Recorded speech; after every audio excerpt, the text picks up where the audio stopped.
بسم اللہ الرحمن الرحیم۔ السلام علیکم۔ مزمل وائس آفیشیل میں خوش آمدید۔ یہ کہانی مجھے میری ایک ریڈر نے بھیجی ہے۔ اس کا کہنا ہے کہ یہ اس کی بالکل سچی کہانی ہے، مگر اس میں کتنا سچ ہے خدا ہی بہتر جانتا ہے۔ میں نے بس اسے تھوڑا سا ترتیب دیا ہے۔ میرا نام عائشہ ہے اور میں پاکستان کے شہر کراچی میں رہتی ہوں۔ میں آپ کو اپنے ساتھ ہونے والا ایک سچا واقعہ بتانے جا رہی ہوں۔ یہ بات ہے 2017 کی۔ ہم شکارپور سے نئے کراچی منتقل ہوئے تھے اور یہاں ہم نے ایک گھر کرائے پر لیا تھا جو باہر دیکھنے میں کافی خستہ حال تھا اور اس کی حالت اندر سے بھی زیادہ بہتر نہ تھی، مگر ہمیں کم رینٹ میں مل گیا تو ہم نے فوراً لے لیا کیونکہ ہمارے مالی حالات کچھ بہتر نہیں تھے۔ گاؤں میں ابو کی دکان تھی جس سے منافع آنا بند ہو گیا اور گزارا کرنا مشکل ہو گیا تھا، تو ہم کراچی آ گئے تھے۔ یہاں انہیں ایک فیکٹری میں ملازمت مل گئی۔ میری فیملی میں میری امی، پاپا اور میری دادی ہیں۔ گھر میں 3 کمرے تھے، ان کے آگے ایک برآمدہ، 7 کچن، ایک واش روم صحن میں تھا۔ صحن میں ایک نیم کا درخت بھی تھا۔ گھر چھوٹا سا ہی تھا۔ ہمیں گھر میں آئے 3 دن ہوئے تھے۔ مجھے نہ جانے کیوں اس گھر میں بہت ہی گھٹن محسوس ہوتی تھی۔ میں نے اپنے امی پاپا سے کہا تو انہوں نے کہا، نیا شہر ہے، نیا گھر ہے، سیٹل ہونے میں وقت لگے گا۔ اسی طرح گھر میں چوتھا دن تھا اور شام 5 بجے کا وقت۔ میں صحن میں بیٹھی تھی جب اچانک مجھے نیم کے درخت سے ایک سیاہ رنگ کی بلی اترتی ہوئی دکھائی دی۔ وہ بلی کافی موٹی اور بڑی تھی۔ وہ نیچے اتری اور سیدھی میری طرف بڑھی۔ مجھے ایسا محسوس ہوا وہ بہت غصے میں ہے۔ وہ میرے پاس آئی اور گھراتی ہوئی انتہائی غصے سے مجھ پر ایسے جھپٹی جیسے کوئی شکاری جانور اپنے شکار پر۔ میں تو خوف سے چیخنے لگی اور اٹھ کر اندر کمرے کی طرف بھاگی۔ گھر میں اس وقت صرف میں اور میری دادی تھی۔ پاپا اپنے کام پر تھے اور امی بازار سے سبزی لینے گئی تھی۔ میری چیخیں سن کر دادی بھی کمرے سے نکل آئیں۔ انہوں نے مجھ سے پوچھا کیا ہوا تو میں نے انہیں بتایا۔ انہوں نے صحن میں دیکھا تو وہاں کچھ بھی نہیں تھا۔ میں نے بھی دیکھا تو کوئی نہیں تھا، مگر میں بہت ڈر گئی تھی اور مجھے پورا یقین تھا وہاں کوئی بلی تھی۔ میری دادی مجھ پر کچھ پڑھ کر پھونکنے لگی اور سمجھانے لگی۔ میں نے اپنی امی اور پاپا سے بھی اس کا ذکر کیا، مگر وہ مجھے ہی سمجھانے لگے۔ پھر اس طرح کچھ روز گزرے تھے کہ ایک دن رات کے 2 بجے تھے۔ کیونکہ گرمیوں کے دن تھے اس لیے ہم سب باہر برآمدے میں ہی سویا کرتے تھے۔ رات کے 2 بجے ہم نے مچھردانیاں بھی لگائی تھیں اور سب گہری نیند میں تھے کہ اچانک ایک کمرے کا دروازہ اندر سے زور زور سے بجنے لگا، جیسے کوئی قید ہو اور پاگلوں کی طرح دروازہ پیٹ رہا ہو۔ کیونکہ ہم لوگ برآمدے میں سوتے اس لیے کمروں کو باہر سے کنڈی لگا دیتے تھے۔ ایک کمرہ میرا اور دادی کا تھا اور ایک امی پاپا کا۔ تیسرے میں باقی سامان وغیرہ رکھا ہوا تھا اور اس میں ہم نماز وغیرہ پڑھتے تھے۔ اسی کمرے کا دروازہ زور زور سے بج رہا تھا۔ ہم سب جاگ گئے۔ پاپا نے ٹارچ آن کی تو دیکھا سب باہر ہی ہیں، تو اندر کون ہو سکتا؟ میں تو ڈرنے لگی۔ مجھے ویسے بھی یہاں ہمیشہ کچھ عجیب سا محسوس ہوتا۔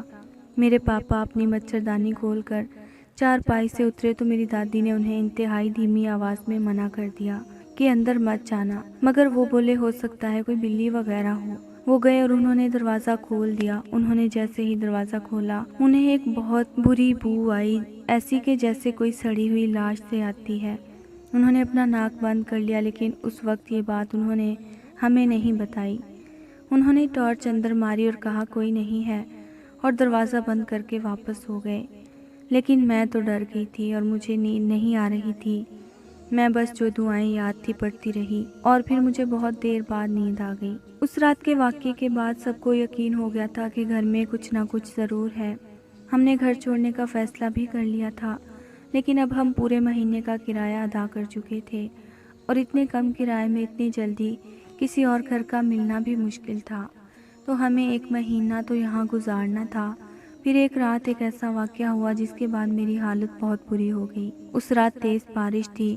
میں اپنی دادی کے ساتھ پلنگ پر سوئی تھی اور مجھے اس رات ویسے بھی بہت ڈر لگ رہا تھا، اس لیے میں بالکل اپنی دادی سے لپٹ کر سوئی تھی۔ اس وقت شاید رات کے 11 بجے تھے جب میں نے کروٹ بدلی اور اپنا بازو آگے کیا کہ اچانک کسی نے میرا ہاتھ بہت مضبوطی سے پکڑ لیا۔ دادی تو میری پیٹھ کی طرف تھی اور امی پاپا اپنے کمرے میں، تو یہاں کون تھا؟ میرا تو اوپر کا سانس اوپر اور نیچے کا نیچے۔ جس نے ہاتھ پکڑا وہ کوئی بہت مضبوط ہاتھ تھا۔ اس نے میرے ہاتھ کو دبانا شروع کر دیا۔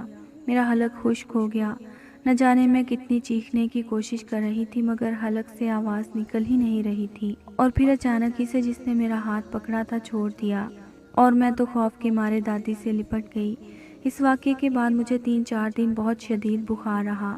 میں نے سب کو بتایا تھا کہ میرے ساتھ کیا ہوا ہے، تو انہوں نے بس یہی کہا کہ کوئی خواب دیکھا ہوگا یا بس کبھی کبھی وہم ہو جاتا ہے، مگر امی پاپا اور دادی بھی اندر سے ڈرے ہوئے تھے۔ ان کے ساتھ بھی کچھ واقعات ہو چکے تھے، مگر وہ مجھے اس لیے نہیں بتا رہے تھے کہ میں ڈر نہ جاؤں۔ ہمیں اب اس گھر میں 20 دن ہو گئے تھے اور میں نے اکثر اپنے کمرے میں خون کے چھینٹے دیکھے تھے، اور ایک کالی بلی تو مسلسل نظر آنے لگی تھی۔ آس پاس کے ہمسایوں نے بھی میری امی کو بہت سی باتیں بتائیں، جو کہ انہوں نے مجھے بہت بعد میں بتائیں۔ یہ جمعے کا دن تھا، ظہر کی نماز کا وقت ہوا تھا۔ امی تیسرے کمرے، جس کو ہم نماز والا کمرہ کہتے، وہاں سے اپنے نئے کپڑے اٹھانے گئی۔ انہوں نے پچھلے ہفتے ہی 3 نئے سوٹ سلوائے تھے۔ انہوں نے سوچا ہوا تھا کہ جمعے کے دن ہی زیب تن کروں گی۔ میں باہر صحن میں بیٹھی ایک ناول پڑھ رہی تھی اور دادی برآمدے میں تھی کہ اچانک امی کی چیخنے جیسی آوازیں آئیں۔ میں فوراً اندر کی طرف بھاگی، دادی بھی اٹھ کر اندر کی طرف بڑھی۔ ہم نے اندر جا کر دیکھا تو میری اپنی آنکھیں حیرت سے پھٹی رہ گئیں۔ امی کے 3 نئے سوٹ ٹکڑے ٹکڑے ہوئے پڑے تھے، جیسے کسی نے بہت غصے میں انہیں کینچی سے کاٹا ہو۔ ان پر بہت سارے خون کے دھبے بھی تھے۔ امی تو یہ دیکھ کر رونے لگ گئیں۔ میں اور دادی بھی بہت پریشان ہو گئیں۔ دادی انہیں چپ کرانے لگی۔ میں نے دیکھا کہ کپڑوں پر بہت سارے چھوٹے چھوٹے بلی کے بال بھی ہیں۔ امی کافی دیر روتی رہیں۔ میں نے انہیں کہا، امی میں نے تو پہلے ہی کہا تھا یہاں ضرور کچھ نہ کچھ ہے، مگر آپ لوگ میری بات سنتے ہی کہاں ہیں۔ اس دن شام کو جب ابو گھر آئے تو امی نے انہیں ساری بات بتائی اور انہیں جلدی سے جلدی نیا گھر ڈھونڈنے کو کہا۔ ابو نے بھی وعدہ کر دیا اور پورا مہینہ ہوتے ہی ساتھ ہم نے وہ گھر خالی کر دیا اور ایک نئی جگہ آ گئے۔ لیکن جس دن امی کے کپڑے کٹے ہوئے ملے تھے اور ہم نے گھر خالی کرنے کا پکا ارادہ کر لیا تھا، اس دن سے روز رات کو ہماری نماز والے کمرے کا دروازہ کوئی اندر سے اتنی زور زور سے بجاتا جیسے کہ کوئی قیدی، ایسا لگتا دروازہ ٹوٹ جائے گا، اور ایسا مسلسل 6-7 دن ہوتا رہا۔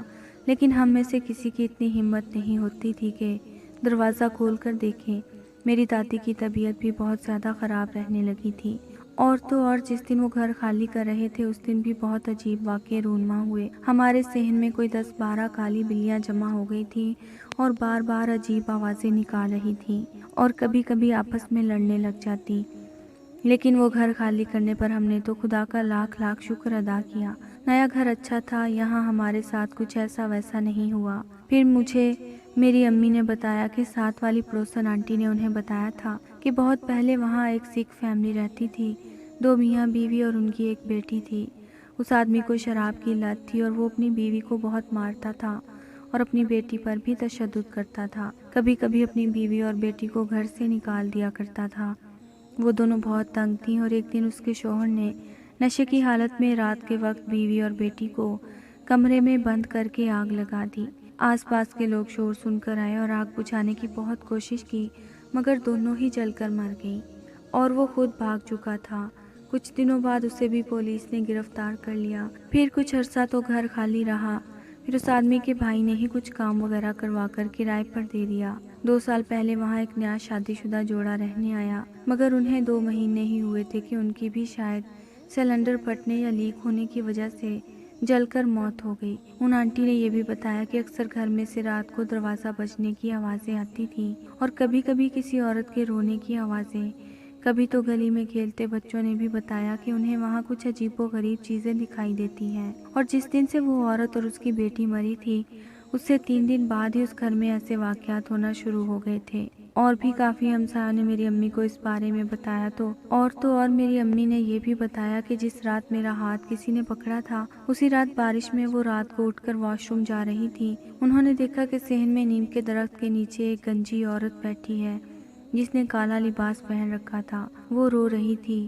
امی اسے دیکھ کر فوراً آیت الکرسی کا ورد کرنے لگیں اور واپس آ کر سو گئی، اور اس بات کا ذکر انہوں نے صرف ابو سے ہی کیا۔ تو ابو نے انہیں بتایا کہ کل رات کو میں نے بھی درخت کے نیچے ایک چھوٹی سی لڑکی کو دیکھا جو شاید گیند سے کھیل رہی تھی۔ پہلے انہیں لگا شاید عائشہ ہے، مگر وہ تو بہت چھوٹی تھی۔ وہ تو گاؤں میں بھی اکثر ایسی چیزوں کو دیکھ چکے تھے، اس لیے وہ بھی چپ چاپ اندر آ گئے تھے۔ امی نے یہ بھی بتایا کہ ایک دن وہ نماز پڑھ رہی تھی تو ایک بچی کمرے میں آئی اور ان سے ذرا فاصلے پر بیٹھ کر انہیں انتہائی غصے سے گھور رہی تھی، مگر انہوں نے دھیان نماز میں لگائے رکھا اور جب تک وہ نماز سے فارغ ہوئیں وہ لڑکی غائب ہو گئی تھی۔ اور میری دادی نے تو جو باتیں بتائیں انہیں سن کر ہمیں بہت ہنسی بھی آئی۔ دادی کا کہنا تھا کہ وہ عشاء کی نماز پڑھ کر سونے لگی تھی کہ بجلی چلی گئی اور ایک عورت کمرے میں آئی۔ اندھیرا تھا تو وہ سمجھی میری امی ہیں۔ دادی نے ان سے کچھ پوچھنا تھا کہ وہ پہلے ہی بول اٹھی، تمہیں پتہ ہے وہ کہاں گیا ہے؟ اس عورت کی آواز کافی بھاری تھی اور اس نے پنجابی زبان میں پوچھا تھا۔ دادی سمجھ گئی یہ میری امی تو نہیں ہے، تو دادی نے بھی اسے جواب دیا، ہاں وہ بازار گیا ہوا ہے، تھوڑی دیر تک آ جائے گا۔ یہ سن کر وہ عورت الٹے قدم ہی واپس چلی گئی۔ ہمیں دادی کی یہ بات سن کر کافی ہنسی بھی آئی۔ اور ایک دن تو دادی سوئی ہوئی تھی کہ کسی چھوٹی بچی نے انہیں آ کر جگا دیا اور بولی مجھے بھوک لگی ہے، کھانا دے دو۔ دادی نے کہا کہ کچن میں جا کر کھا لو، پڑا ہوگا، مجھے نیند آئی ہے، دوبارہ نہ جگانا۔ اس گھر نے ہم سب کو ہی خوف میں جکڑ لیا تھا اور وہ گھر چھوڑنے پر ہم نے خدا کا لاکھ لاکھ شکر ادا کیا کہ ہم وقت پر وہاں سے نکل آئے۔